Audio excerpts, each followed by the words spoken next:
오늘의 말씀 창세기 12장 10절부터 20절 말씀. 하나님 아버지, 화요일 아침 이 시간에도 주의 은혜를 탐험으로 주 앞에 나오게 하시니 감사합니다. 이 시간에도 우리 모두에게 말씀을 통해 하나님의 음성을 들려주옵소서. 예수님의 이름으로 기도합나이다. 아멘. 할렐루야. 성교 성도 여러분, 오늘 하루도 하나님의 은혜와 평강이 여러분 삶 가운데 넘쳐나길 축복합니다. 오늘 우리에게 주시는 하나님의 말씀은 창세기 12장 10절에서 20절까지의 말씀입니다. 오늘 본문 첫머리는 이렇게 시작하고 있습니다. 10절, 그 땅에 기근이 들었으므로 아브라함이 애굽에 거류하려고 그리로 내려갔으니 이는 그 땅에 기근이 심하였습니다. 처음 아브라함이 하나님의 약속을 붙잡고 하란을 떠나 약속의 땅 가나안으로 왔을 때 그에겐 커다란 기대가 있었을 것입니다. 가나안에 들어오기까지의 긴 여행과 많은 고통을 견딜 수 있었던 것도 가나안에서의 축복을 기대했기 때문일 것입니다. 그런데 아브라함이 가나안에 왔을 때 그에게 닥친 것은 축복이 아니라 기근이었습니다. 그것도 심한 기근을 만났습니다. 그곳에서 하나님의 축복을 누리기도 전에 삶의 어려움에 직면하게 된 것이죠. 가나안 땅에서 만난 기근, 이것은 아브라함의 믿음을 흔들어 놓기에 충분했습니다. 어쩌면 아브라함은 근본적인 질문 앞에 서야 했을지 모르겠습니다. 가나안으로 오는 것이 정말 하나님의 뜻인가? 혹시 내가 잘못 온 건 아닌가?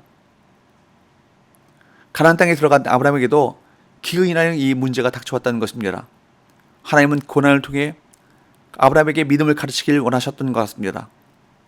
기근이라고 하는 어려움은 아브라함을 망하게 하는 것이 아니라 아브라함에게 믿음을 가르치는 하나의 도구였던 것입니다. 우리는 이렇게 기근을 만난 아브라함이 당연히 기도하고 하나님의 인도를 받아야 할 것이라고 생각합니다. 어려움을 만나면 성도들은 하나님을 신뢰하고 기도를 통해 하나님의 뜻을 발견해야 합니다. 그것이 믿음의 반응이기 때문입니다. 그런데 성경을 보면 아브라함은 그렇게 하지 않았습니다. 성경에서 분명히 밝히고 있지 않지만 아마 아브라함은 기도 대신에 고민하고 인간적인 방법을 찾았던 것 같습니다. 그러다가 아브라함이 내린 결론은 바로 기근이 없는 애굽으로 내려가는 것이었습니다.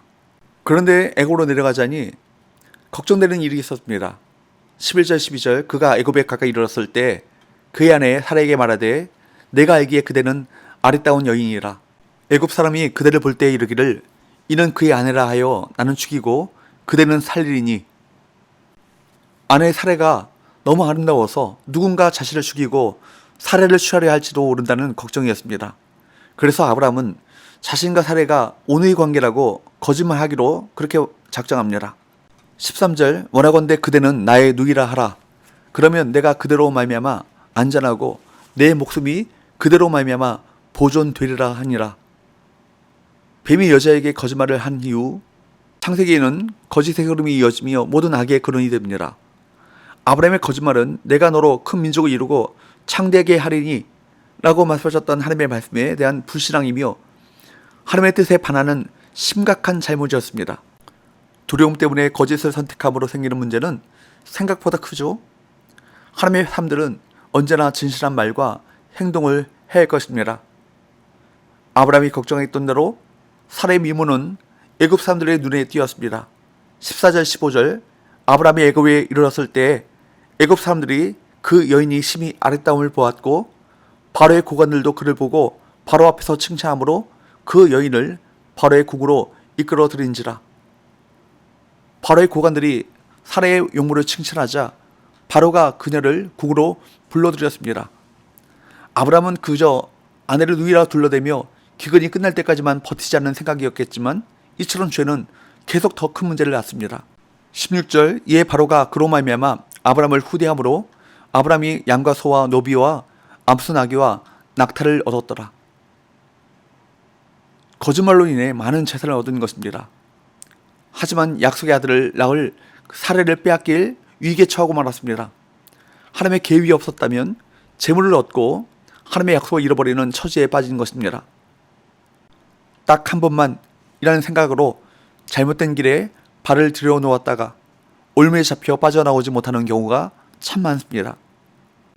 두려움이나 세속적 유익 때문에 영원한 하나님 나라의 복을 잃어버리는 어리석은 선택을 하지 말아야 할 것입니다. 결국 하나님께서 개입하십니다.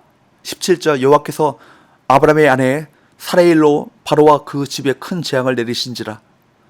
하나님께서 바로와 그의 집에 큰 재앙을 내리십니다.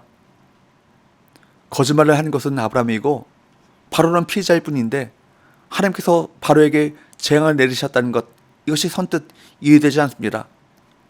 그러나 그 이유는 간단하죠. 하나님이 아브라함의 편이시기 때문입니다. 그렇기에 아브라함의 잘못에도 불구하고 바로를 치셔서 문제를 바로 잡으신 것입니다. 사실을 알게 된 바로는 아브라함을 추궁하고 애굽에서 내보냈습니다. 18절에서 20절 바로가 아브라함을 불러서 이르되 내가 어찌하여 나에게 이렇게 행하였느냐? 내가 어찌하여 그를 내 아내라고 내게 말하지 아니하였느냐? 내가 어찌 그를 누이라 하여 내가 그를 데려다가 아내를 삼게 하였느냐? 내 아내가 여기 있으니 이제 데려가라 하고 바로가 사람들에게 그의 일을 명하매 그들이 그와 함께 그의 아내와 그의 모든 소유를 보내었더라.